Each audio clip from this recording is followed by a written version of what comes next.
All right, welcome back, and this is Newsline on the network service of the NTA. And if you've just joined us, not to worry, we've only started to ascend our journey tonight.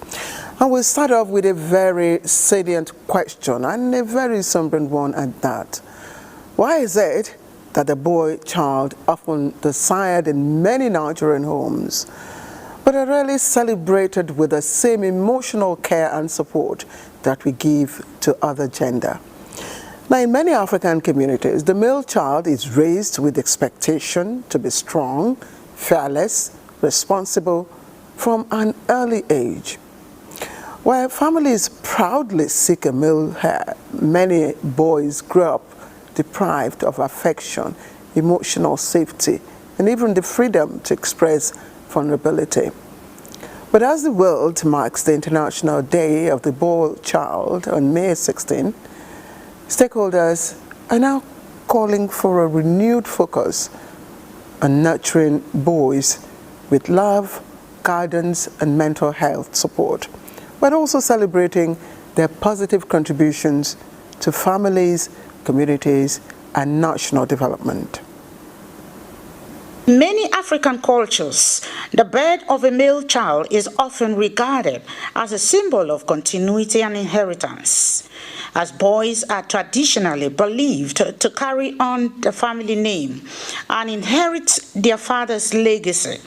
As a result, the arrival of a boy child is usually met with great celebration and excitement. With this expectation comes responsibility. Men, fathers, teachers should lead an exemplary life, and that life would affect the male children so that they grow up to be better people in the society. After training the girl child, the boys are left untrained, and the same boys will go and marry these girls, and there will be problem in the home because the girl is planning and all that. In this boy, they are telling bossy, being bossy, they are the owner, they are the head, they are the this, they are the this. Some cases, however, the boy child is neglected, left to shoulder heavy responsibilities, and at times forced into hard labor to support themselves.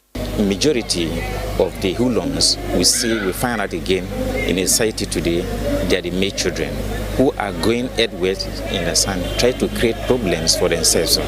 I believe the parents should do more, especially pay attention to the male children. This is a smart world.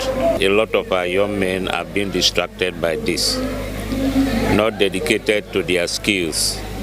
So what I'm advising the young men is that they should be dedicated to their skills. Research shows that between the ages of 6 and 14, boys tend to share a closer bond with their mothers than with their fathers. If we can, as parents, point our children to focus on the Savior, it will go a long way for them to learn the basic values that will allow them to interact with people on the level that will make them have a social life that allows them to be compassionate, love one another, to care.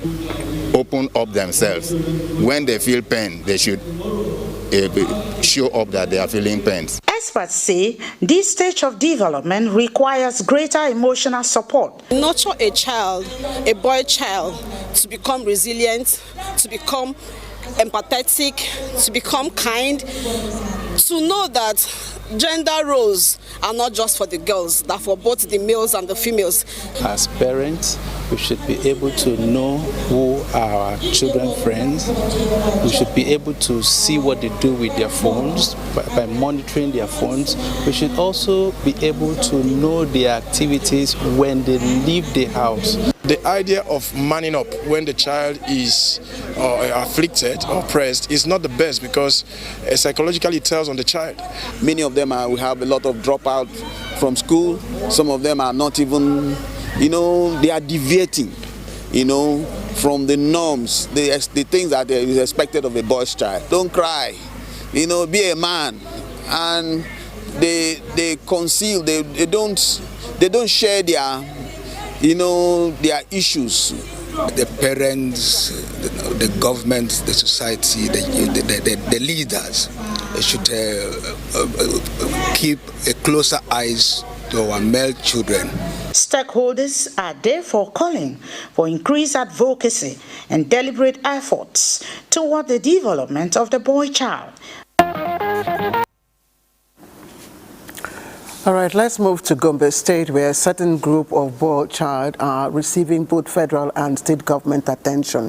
The Almajiri system of education, mostly in northern Nigeria, remains a subject of concern to individuals, religious bodies, organizations, and governments. Now, aside efforts to integrate them into formal system of education, their health is also receiving attention. Talatu Lamon brings us update on these initiatives. Musa, Tijani and Umar are among the many Almajiri children from Yobe State receiving Islamic education in Gombe State. They, like many others, leave homes in pursuit of Islamic education, often without necessary provisions for their daily needs, thereby exposing them to hunger, exploitation, poor health care and other social risks. They speak about the difficulties they face whenever they fall ill, saying they often struggle to pay for treatments with only occasional support from their teachers. We look for money, buy the drugs whenever we fall sick. I and my teacher bought the drugs. However, that situation is set to change in Gombe State, courtesy of an initiative by the state government in partnership with the federal government. The Go Health scheme aims to enroll and enable them access healthcare services at no cost. Because of increased awareness and the fact that the tutors of these Almajiri children have seen the benefits of having health insurance to their children, they came out en masse during the second year of our enrollment and were able to capture over 3,000 of these children in 2023. Also, construction of modern Sangaya schools across the 11 local government areas of the state is another step aimed at reducing the number of out-of-school children and improving the welfare of Almajiri pupils. The initiative is designed to combine Islamic and Western education while providing a more structured learning environment for the children. Before the government come to this program, our students, in most cases, they are catering for themselves, or they are malams or teachers that they are the one to respond to shoulder the burden of taking care of their health. After the building of mega Sangaya schools, basic amenities were also put in place. However, there are calls for stronger collaboration between government, religious leaders, community groups, and philanthropists to address the growing number of Almajiri and out-of-school children. In the bustling commercial city of Onitsha, where survival often competes with comfort, many children are faced with challenges in pursuit of education. From trekking long distances to school, to combining studies with trading and domestic work. But guess what? They are relentless and determined to pursue what they believe will give them a brighter future. Franklin Noyekache takes us into the lives of children. The city of Onitsha is famous for its bustling markets, endless traffic and relentless hustle. But beyond the noise of commerce and crowded streets, are children quietly fighting daily battles for education.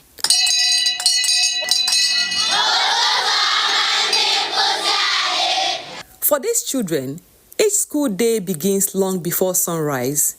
Some wake up at dawn to assist their parents in shops and market stalls before heading to class. Others return from school only to continue trading late into the evening, while some combine learning with hawking on busy streets. Yet, despite the exhaustion and hardship, they continue to hold firmly to their dreams. Ujunwa is one of them, a young girl living with a guardian with strong determination to succeed. After school, I will go and sell pure water. After selling pure water, I will now come home and read my book. NTA News crew followed her home and spoke with her guardian. She is good girl and hard-working girl. She dey cook, fresh water, wash clothes. While Ujunwa is fortunate to have supportive guardians, 15-year-old Favor John faces a tougher reality. Instead of being in the classroom with her peers, Favour spends her days selling goods at the popular trade market in Onitsha. When NTA visited the shop, the Guardian was unavailable for comments. I'm not in school because my aunt is not around. She go to Ozoma and she tell me to start in the shop. Let him come back before I go. I want to be in class like my fellow children. For many struggling families battling rising living costs, education has become both a necessity and a burden. Although the Anambra State government provides free education from nursery to senior secondary school level in public schools and subsidized fees in mission schools, many parents still face the challenge of distance and transportation. As private school fees continue to rise, children living far from public schools are often left with no option but to trek long distances daily. For these pupils and students, every school day comes with sacrifice. When I wake up from sleep, I'm going to bath and I will come to my auntie's shop and I will set what she's selling. Then before I come to school, I sweep house and I fetch water. That's why I came late. Education advocates say the situation underscores the urgent need for increased investment in public education, child welfare, and social support systems. In Anambra State, we have free education, so students here don't pay. If you are going from Unkwele to Onitsha, that's the only public school you see in this place. That's why you can see some of our pupils are coming from far places. Some of them are not coming to school always. Some are hawking before coming to school. Some are even coming to school hungry. They have population of 180. But since the introduction of free primary education, the population increased ×4. For many of these children, education is a pathway out of hardship and opportunity to rewrite their future. I want to be a medical doctor. I want to be a nurse. I want to be a politician so that I can help my country out of this year condition. Their stories are not only inspiring, but also a reminder that ensuring access to quality education is a shared responsibility of all. Now, driven from Bakassi after the loss of their homeland to Cameroon, they returned to Nigeria hoping to find refuge, dignity, and a new beginning. But years later, in the heart of Yenagoa, Bayelsa State capital, many residents of Cameroon camp say they are still waiting for the comfort of home. Here, survival has become a way of life. Families live in overcrowded shelters, and poor sanitation continue to threaten the health and future of children growing up in uncertainty. For those displaced by history and forgotten by time, the struggle did not end at the border. It only changed location. Our correspondent Ifoma takes us into the realities of life inside Cameroon camp in Yenagoa. I am living in Cameroon camp. There is no money. That's why we are still living there. Hidden behind Yenagoa cityscape is Cameroon camp, a settlement where many families displaced from Bakassi years ago still struggle to build a stable life. Makeshift homes stand shoulder to shoulder. Open drains wind through narrow ways, while children play around flooded and unhealthy surroundings. Some wake up each day uncertain of their next meal. Others roam barefoot through muddy paths, exposed daily to environmental and health risks. Among them is 11-year-old Precious. Until recently, Precious had never stepped inside a classroom, living with her mother in the camp. But hope came unexpectedly when a good Samaritan from the NTA family discovered her situation and decided to sponsor her education. Today, Precious is in primary 4. Struggling to catch up with classmates much younger than her. Reading remains a challenge, and with little learning support at home, the journey is still difficult. Yet, she remains determined. That time, my daddy were not with us. We're going to this church that is only children. Then the mother is teaching us. She now invites me. She now puts me in this Jovi Grace Montessori school. Now, I want to learn how to read, but I'm trying now. So we started, teaching her, nurturing her. But after everything in school, she'll still go back to the same environment, that Cameroon camp.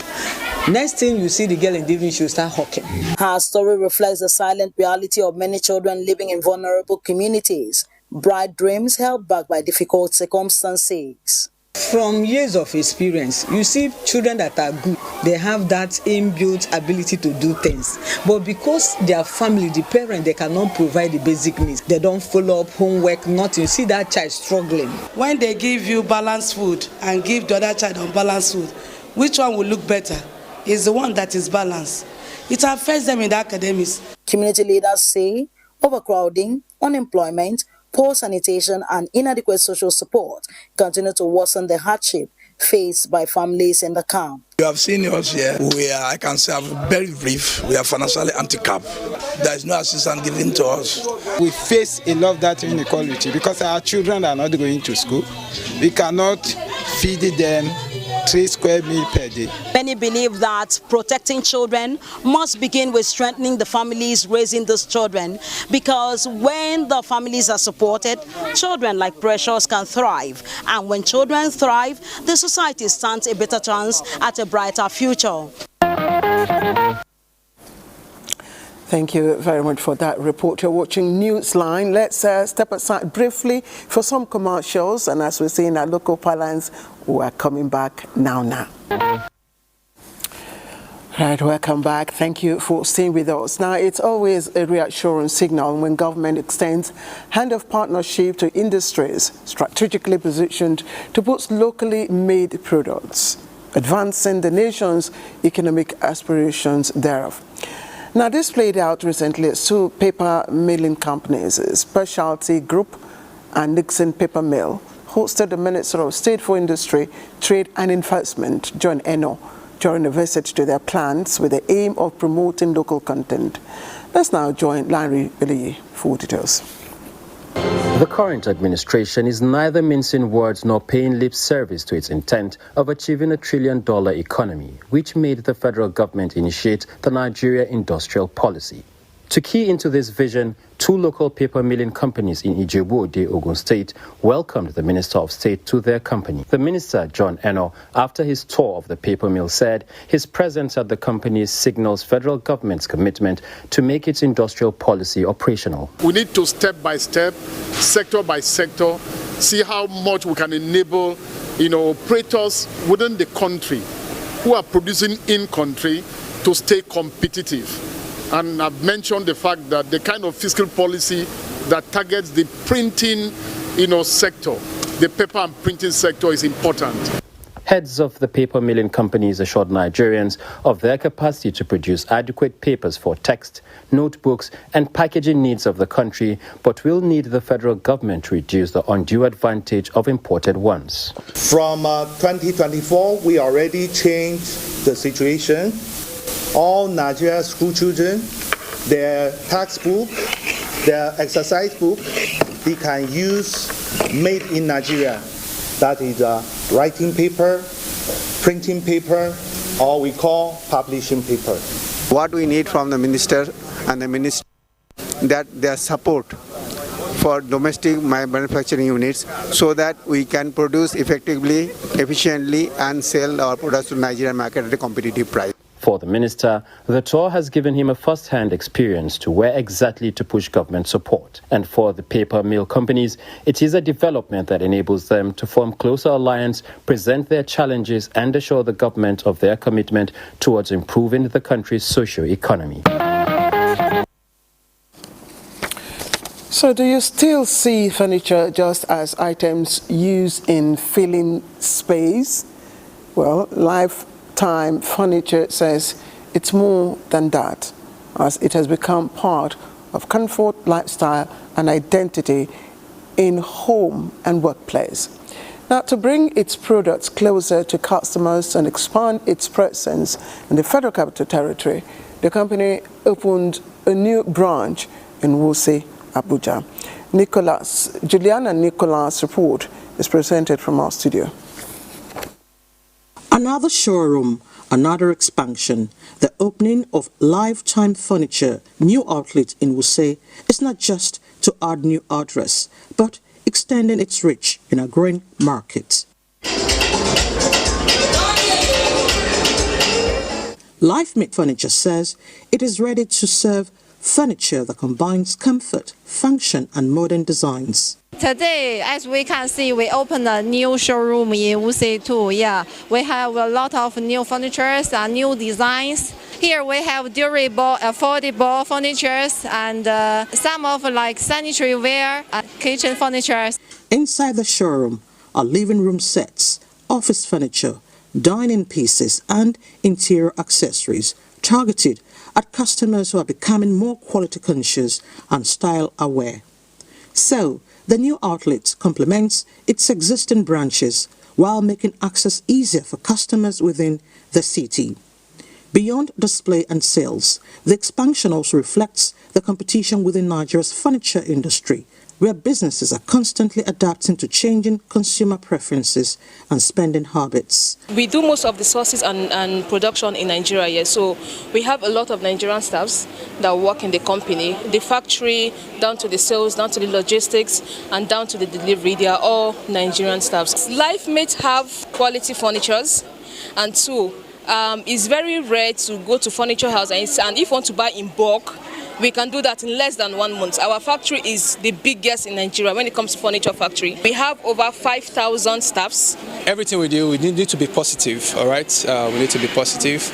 And the way LifeMate is able to do that is through our customers, because we don't just believe in always having new customers and not retaining the old customers, all right?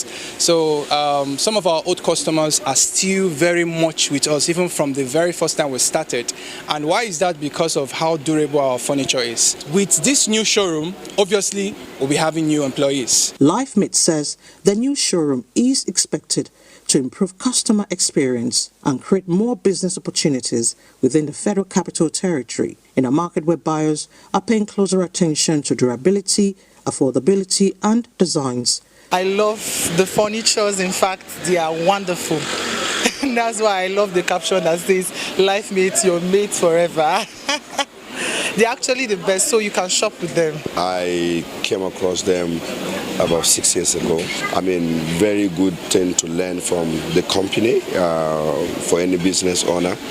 Being able to build solid relationship between your salespeople and your customers is very important. They are always accessible.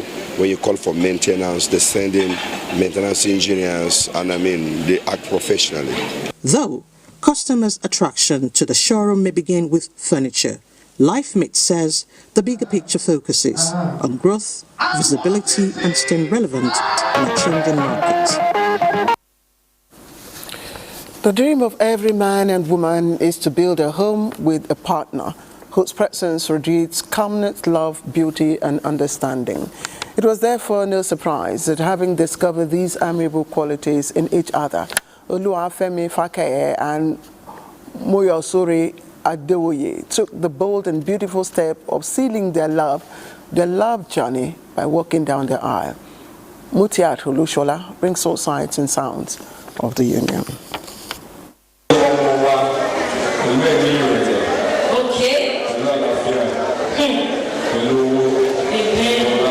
First was the traditional engagement marked by the payment of dowry, exchange of gifts, followed by the church wedding, delivering a sermon titled The Vow, the Walk and the War of Marriage. Pastor Olusesan Folorunsho stresses that the virtues and qualities that attracted both partners to each other before marriage must be nurtured. Many homes today that are having issues is because the wow is no more there.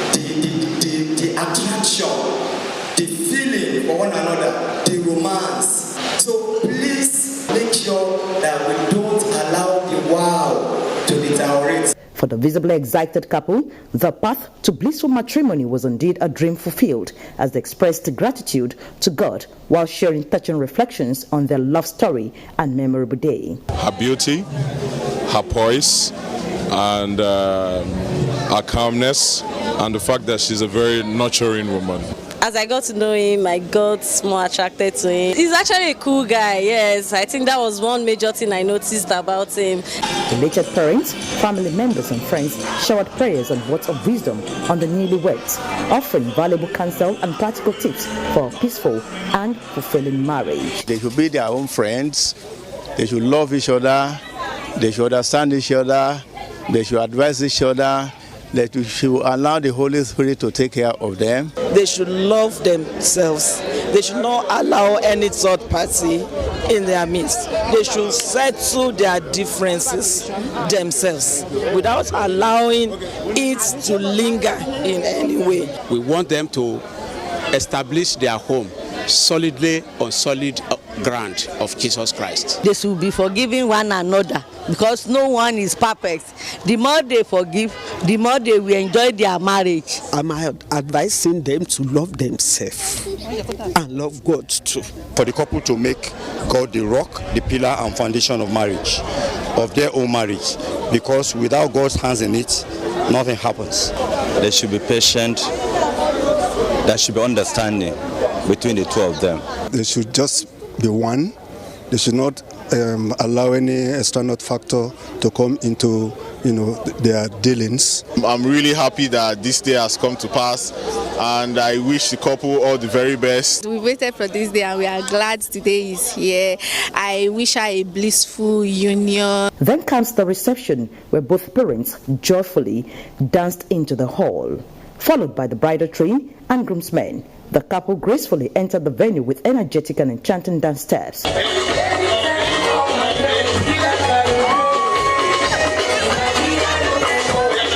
As expected, the couple cut their wedding cake and had their first bite together as husband and wife, after which they took to the dance floor.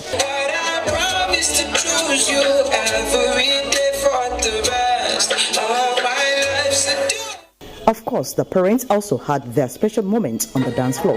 And guess what? The NTA family is well represented, as the groom's mother is a retired deputy director of the NTA.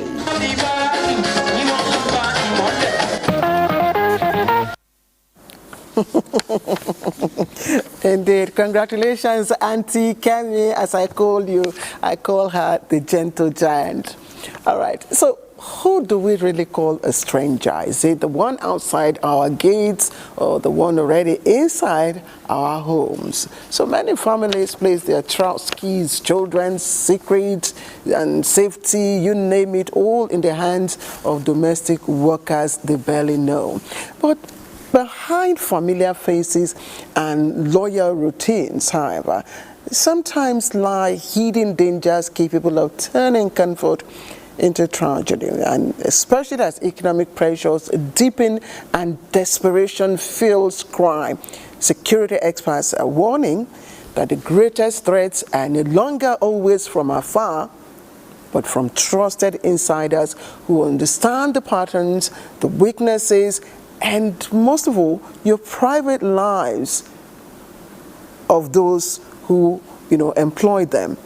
So tonight on Newsline, we will be examining the growing concern over domestic workers becoming security risks, why proper profiling, background checks, and vigilance may now be as important as locking the front door. Recent incident in Asaba, Delta State, involving a driver accused of conspiring with criminal elements to kidnap and kill his employer before allegedly selling the victim's vehicle in Onitsha, Anambra State, has renewed concerns about safety in many Nigerian homes. Although the suspects have been arrested, the case, alongside similar incidents reported across the country, has raised questions about how well people know the domestic workers they employ. Who you are staying with is the closest person to you. The person knows much about you. The person can plot evil against you.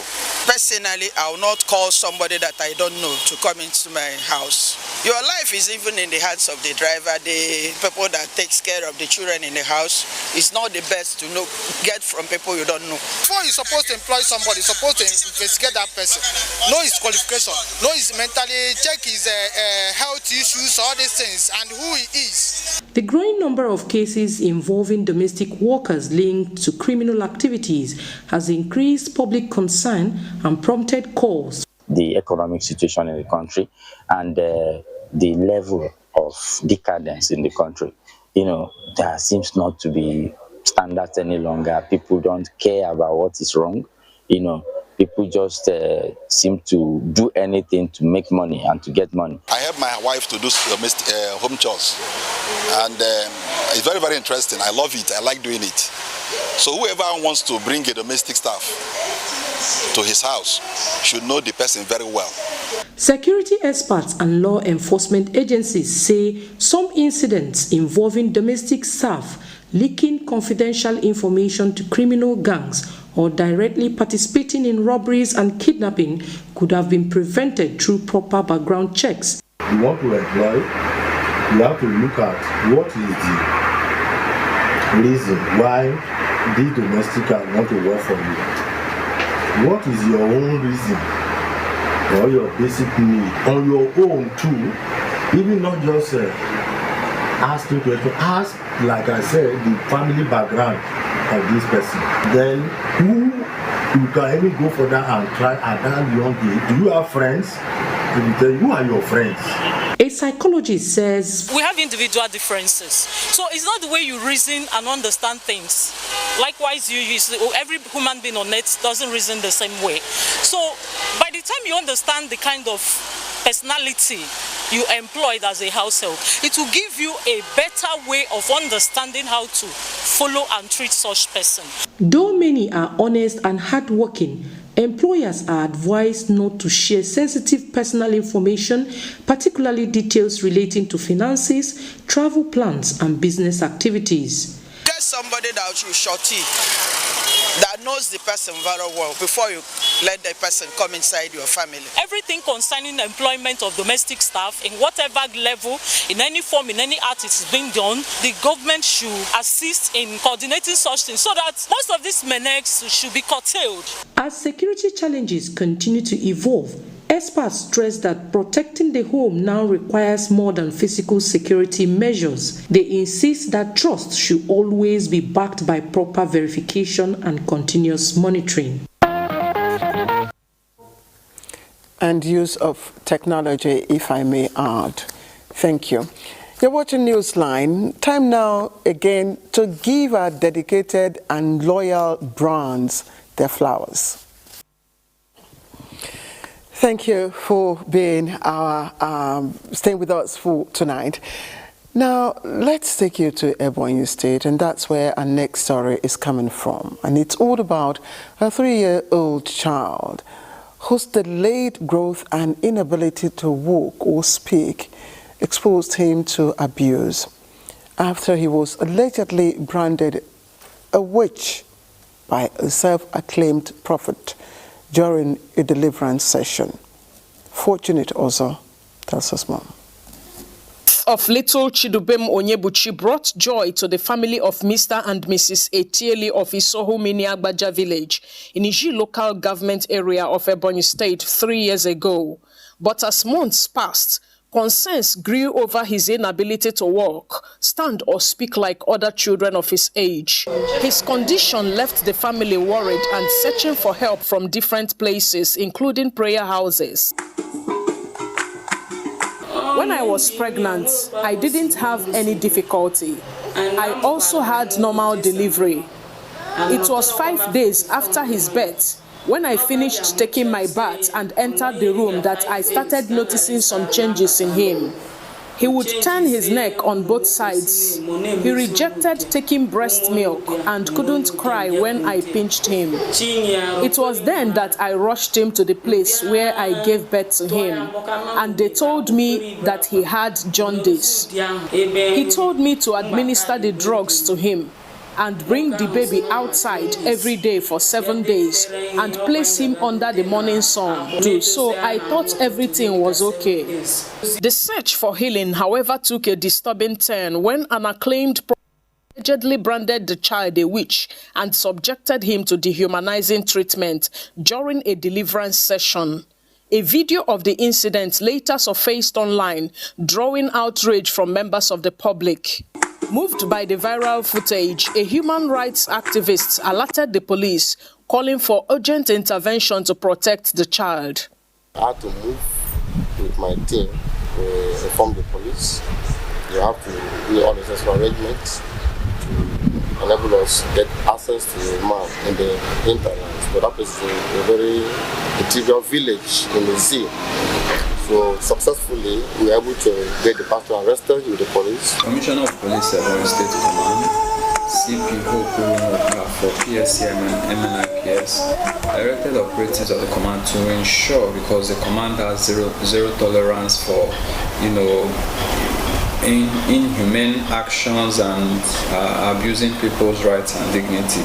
So it was on that basis and directives that the officers proceeded to the community Siohumini, and thankfully the said prophet was arrested, and the parents of the child was brought to the command. They were rescued.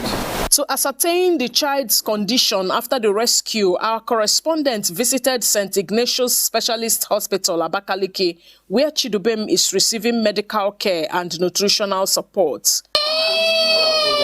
The child is really malnourished because we have taken the anthropometry, height, head circumference. For now, the 3-year-old begins a new phase of care and recovery, while police say the suspect will soon be charged to court. While Chidubem is alive to heal, the victim in our next report is not that fortunate. And you know what? It's alleged that her biological mother is responsible for her death. Did I hear you say bizarre? Absolutely. Susan Eze visited in Chatancha community in Enugu State where the incident occurred.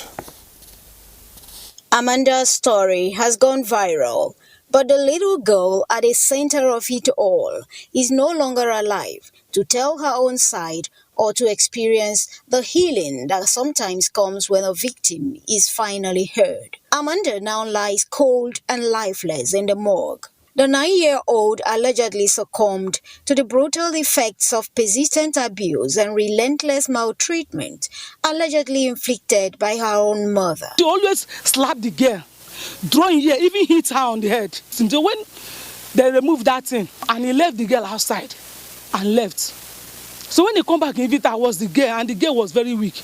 And not tell her, this girl is very weak. Take her to the hospital and not see the condition of the girl. Nurse then tell her to take the girl to Park Lane. So on their way to the Park Lane, the girl died. Contrary to widespread speculations on social media that Ogechi John, who hails from Ikwo in Ebonyi State, was Amanda's stepmother, neighbors insist Amanda was indeed her biological daughter, born from a previous relationship before Ogechi married her current husband, with whom she has 2 other children. That girl is not a stepdaughter, it's her own daughter, her first womb. And I know the father of that girl. He called him Laja. And the Laja have already come, beg her, give me this my baby so that I will use my hand and take care of that girl. She said no. According to the landlord, the family moved into the compound barely 3 months ago. I'm warning her. If he beat him again, I give him a quick notice. Neighbors recount the treatment Amanda allegedly endured in the hands of her mother. They say members of the women's disciplinary group in the community had repeatedly intervened and warned Ogechi over her conduct, but all efforts proved futile. Now, grief hangs heavily in the air as residents mourn a child they say suffered in silence for far too long. Told her that the way you are beating this girl, leave this girl alone. She said that we should allow her to train her child the way she wants it. If the girl enters inside with her, she will use to tape and gum the girl mouth. The girl will not even know that the girl is crying. Stop beating Amanda, we will kill this girl. The response will be when I kill her, highest 2 days I will endure it. That one will be over. Reacting to the incident, the Enugu State Ministry of Children, Gender Affairs and Social Development condemns the alleged abuse in strong terms, assuring the public that justice will be pursued to its logical conclusion. The suspect has since been arrested by the police while investigations continue. As Amanda's soul awaits justice, neighbors who showed her kindness in moments of pain are left haunted by one painful thought, that perhaps more could have been done to rescue her from a house that never truly felt like home. Absolutely. Absolutely. Recently, a disturbing incident involving a young man occurred in Lokoja. Eyewitnesses were left confused over whether the incident was drug-induced, mentally related, or spiritually influenced. Solomon Ainde's report is presented from our studio. It was around 4 p.m. in Lokoja, a time when many workers were returning home after the day's activities. At the busy NTA roundabout, commuters, commercial motorcycle riders and passers-by gathered at nearby food spots as business continued as usual. Suddenly, the atmosphere changed. A young man believed to be in his early 30s appeared carrying a large stone. Without warning, he began hitting himself repeatedly on the head. The disturbing scene immediately drew attention from people around the area. About 20 minutes later, however, the man regained consciousness. He slowly stood up, mumbling words that sounded like a song. His sudden recovery caused panic among some of the crowd, with several people running for safety. So let the man remove his shoe and put it to one side and hold his toe like this, smart and shout, "Ah!" After shouting, when everybody turned, we now saw him hitting his head with a stone several times. Later he got weak. The next thing, he now fell down. As he fell down, blood was now coming out of his head. But the man did not act violently. Instead, he calmly asked for directions to the nearest hospital before walking away and disappearing into the crowd. The incident has since sparked different reactions among residents. While some linked the behavior to possible drug abuse, others suggested it may have been a deliberate act aimed at attracting public attention. There were also those who attributed it to spiritual causes. Medical experts, however, warned against jumping to conclusions. Incidentally, is my client. I think after that incident, of course, he sustained injuries, sustained laceration of the skull, and he was rushed to this facility. This particular client in case actually was the use of substances. The substances he abused is the popular one called Kolos. Kolos is especially dangerous because it's a mixture of many things. It's fairly okay now. The effect of the substance has wear off. I have had a section with him and his mother. He's in good spirit now. He's motivated to change. Beyond the incident itself, questions are also being raised about the reactions of bystanders. Rather than seeking immediate help for the man, many were seen recording the scene on their mobile phones. The incident highlights the growing need for greater public awareness about mental health and the importance of showing compassion during emergencies. Wow. This is Newsline, of course, your trusted box office for stories that never stop. Let's take another break. All right, so what makes a person truly beautiful? Is it measured by the color of the skin or by the content of the soul? But why are many people willing to trade healthy skin for a few shades lighter? Does it have to do with societal perceptions about color and identity? So many questions on this act. But while some see bleaching as a pathway to confidence and social approval, health experts warn that beneath the temporary glow lies a trail of damaged skin, emotional insecurity, and life-threatening complications. Rosemary Motaleng Belay finds out what's fueling this trend. For many, the decision to bleach their skin begins long before the first application, not overnight. It often begins with pressure, pressure to fit into society's idea of beauty, acceptance and success. Have had set standards, definitions of beauty, and of course that forces people to want to conform to those defined standards. In a world where fair skin is sometimes wrongly liked with confidence and social advantage, many struggle silently with self-esteem and identity, hoping lighter skin will make them feel more accepted. For me, I think black is beautiful. They don't know what they have. That's why they feel like bleaching will make them more beautiful. And to look handsome, to look beautiful, I think those are the reasons why they bleach their skins. But beyond the temporary glow lie growing concerns. Health experts warn that continuous use of bleaching products can lead to uneven skin tone, discoloration, stretch marks, and other lasting skin damage. Once you're not yellow, you are not assumed to be beautiful. So you see ladies trying to bleach their skin. They try to even bleach their children. So when you have a baby who is dark-skinned, they say, this baby is ugly. So that pressure is there now. It's everywhere. You see beauty soaps, beauty creams, everything.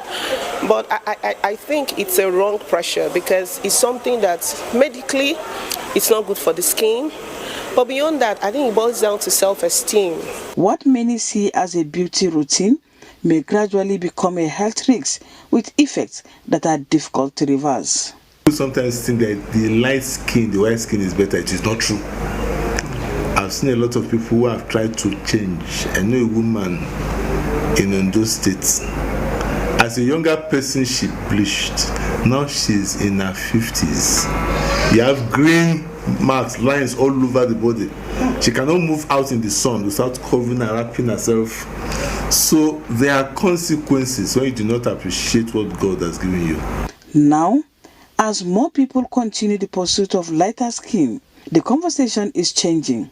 Obviously, it is no longer just about beauty, but about the emotional, social, and health consequences hidden beneath the skin. There are consequences for every action. Once a symbol of cultural identity, elegance and pride among Nigerian women, the wrapper held a prominent place in fashion across generations. It reflects tradition, dignity and heritage, especially among women who wore it with a sense of honor and belonging. Today, however, changing fashion trends and Western influences are gradually pushing the wrapper out of everyday use, particularly again among younger women who now embrace modern styles and contemporary fashion designs. Yohana Su Hassan Barao examines the concerns of a gradual loss of this cultural identity. Wrapper was a dominant wear in many homes across Nigeria. For most, it represents decency, especially among women. Wrapper transcends cultural and religious boundaries, considered modest dressing within Nigerian homes. The use of wrapper came in different styles, depending on the uses. However, the younger generation are usually more fashionable in their choices. If I saw any clothes that is either tie wrapper, I will not be able to tie it because I don't know how to tie wrapper. Make you to look older than your age if you tie that wrapper. Wearing a wrapper now feels like an old-fashioned style, an idea passed down from our mothers, if not our grandmothers. The wrapper actually make me uncomfortable. I won't be able to walk fast. I'm a very smart person, so I'll tie wrapper. Because the thing is giving me stress. Tie wrapper very well, so I prefer to wear my gown. It's more comfortable for me. To go back to that time, well, I prefer what I'm wearing right now. One man's meat is another man's poison, as older women's perception of wrapper differs from the Gen Z's. For them, it's about dignity, decency deeply rooted in culture and tradition. But tie wrapper, I'm very free. I can sit down, I can balance the one I want. I can tie wrapper very well. I go to church. Fair wrapper because I'm a married woman. I have dresses, but I just chose to wear, make some of them in wrappers. Why? I don't know. I like it. The person of a woman matters a lot because as you they respect you and say, I wonder now, man go waka, man they go for road with wife naked for road. What is the? I don't know. I don't know the reason why. I don't know what they are benefiting. The evolution of fashion has, however, changed that perception. Everybody are putting on trousers. Mostly even married women, nursing mother, they are wearing trousers. So it's civilization dress. And it's very easy to put on. For many women and girls, using the Ankara to sew skirts, some gowns, is all about modern lifestyle. For others, it is changing cultural preference. Well, for me, it's all about convenience. While the wrapper may no longer be an everyday choice for many women, it still holds deep cultural significance, especially during ceremonies and special occasions. As fashion continues to evolve, the challenge remains how to preserve this cultural heritage while embracing modern trends so that the identity it represents is not completely lost.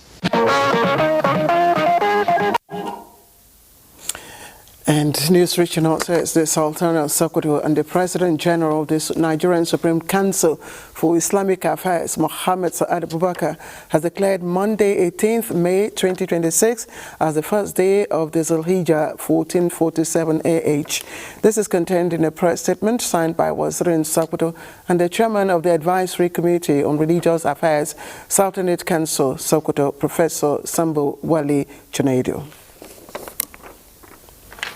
So, you know, one thing age never truly defeats, it's learning. Every day teaches us something, through experience, through people, and sometimes even through nature itself.